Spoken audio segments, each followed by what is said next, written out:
Subscribe कीजिए हमारे YouTube channel नाते रजा को और बेल आइकन को प्रेस कीजिए जिससे आपको हर रोज न्यू वीडियो की नोटिफिकेशन सब्सक्राइब है। आजकल लोग कहते हैं मौलाना हम अपने बच्चों को क्यों पढ़ाएं, इसलिए कि जब हम पढ़ा लेंगे तो पढ़ाने के बाद नौकरियां नहीं मिलेगी, दुनियावी एजुकेशन दिलाएंगे तो नौकरियां नहीं मिलेगी, मजहबी एजुकेशन क्यों दिलाएं, इसलिए कि हमें उन्हें इमामत तो नहीं करवाना, उन्हें खिताबत तो नहीं करवाना, उन्हें मदरसे की चार दीवारी में तो नहीं बिठाना। मैंने कहा ये भी जिहालत की बोली है। लोग कहते हैं नौकरियां नहीं मिलती इसलिए दुनियावी एजुकेशन नहीं दिलाते।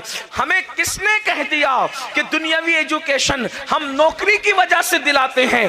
हम नौकरियों की वजह से बच्चों को नहीं पढ़ाते, हम तो अच्छा इंसान बनाने के लिए अपने बच्चों को पढ़ाते हैं। और बात यह है, आप कहते हैं हाफिज बनाएंगे, आलिम बनाएंगे तो मस्जिद में इमामत करनी पड़ेगी। मैं आपसे पूछना चाहता हूं ये किसने जिहालत की बात कह दी कि हर हाफिज कुरान के लिए इमामत फर्ज है और हर आलिम दीन के लिए मदरसे की चार दीवारी में नौकरी करना लाजमी है? आपसे पूछना चाहता हूं इमामुल अइम्मा, सिराजुल उम्मा, काशिफुल गुम्मा किस मदरसे के सर्वेंट थे? वो किस मदरसे में नौकरी करते थे? वो किस मस्जिद में मुलाजिमत करते थे?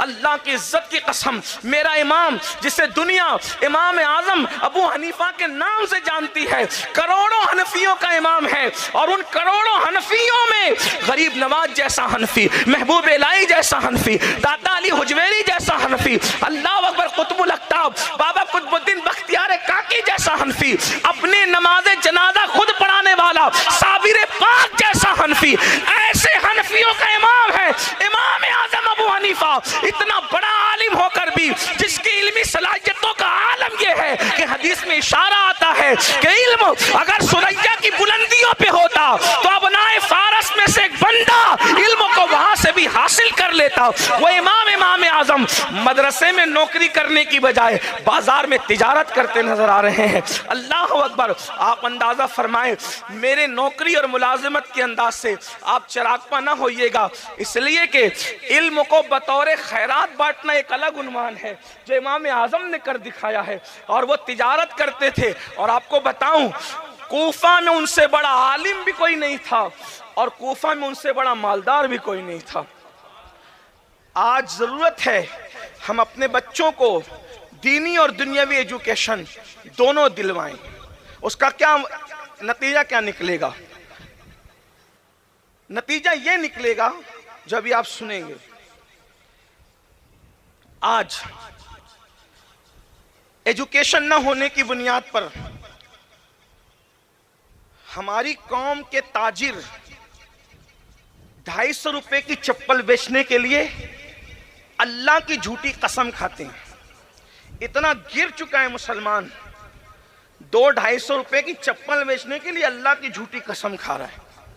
और अल्लाह की झूठी कसम खाने पर उसको क्या वईद है कुछ पता ही नहीं है, नहीं मालूम है उसको झूठी कसम का अंजाम क्या है। किसी दोस्त को मनाने के लिए अल्लाह की झूठी कसम खा रहा है। हद तो यह है कि 100 रुपए की पालक की सब्जी बेचने के लिए वो अल्लाह की झूठी कसम खा रहा है। और झूठी कसम का खमियाजा क्या है, उसकी सजा क्या है?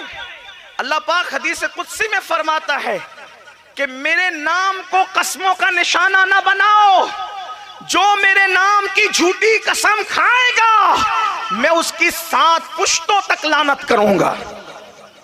इल्म नहीं है, अपनी नस्लें बर्बाद कर रहे हो, अपनी नस्लें तबाह कर रहे हो, अपनी नस्लों को बर्बादी के दहाने तक पहुंचा रहे हो। ये जो रिवायत मैंने पढ़ी इसको इब्ने हजर ने अपनी किताब में लिखा।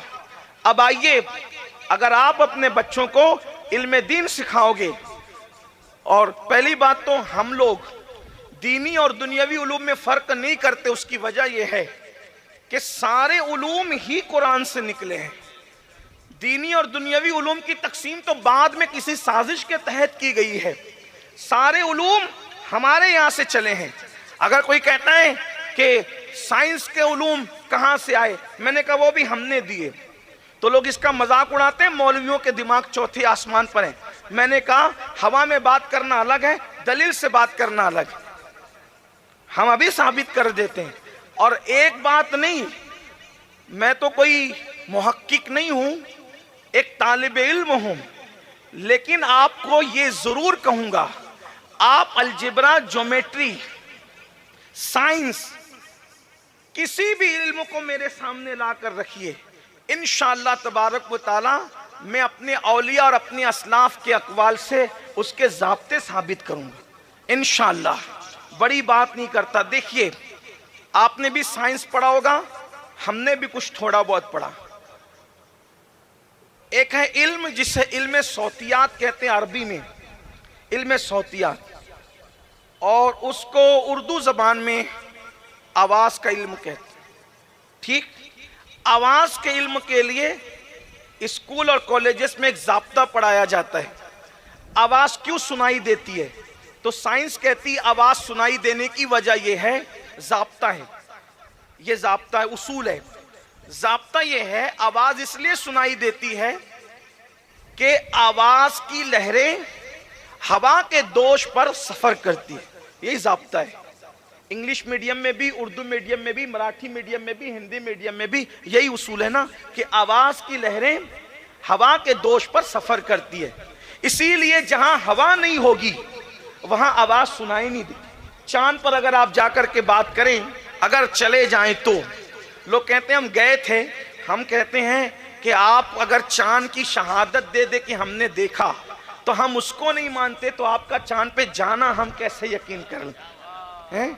अभी 2 दिन के बाद चांद नजर आएगा और आकर के अगर कोई कह दे कि हमने चांद देखा तो बोलो ये उलमाए किराम, काजी साहिबान उलमाए किराम मानेंगे?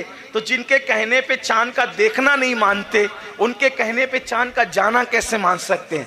अलबत्ता हमारे लिए अचंभा भी नहीं है, क्योंकि हमारे नबी वहाँ गए हैं कि चांद भी कदमों के नीचे था, सूरज भी कदमों के नीचे, आसमान भी कदमों के नीचे, हत्ता के सिदरतुल मुंतहा के मकीन का सर भी मेरे नबी के कदमों के नीचे। इतनी बुलंदी पर गए हुजूर अलैहिस्सलातु व तस्लीम। बहरहाल तो अर्ज ये कर रहा था कि आवाज की लहरें हवा के दोष पर सफर करती हैं, ये ज़ाब्ता पढ़ाया जाता है। इसके अलावा कोई ज़ाब्ता किसी ने और पढ़ा हो तो बताएं। ये बिल्कुल आगाज है, इब्तिदा है, आवाज के इल्म के उसूल की बात है। अब हवा की लहरों पर ही आवाज, हवा के दोष पर ही आवाज की लहरें सफर करती, ये बात अपनी जगह है। ये ज़ाब्ता किसने पेश किया, कहां से पेश हुआ?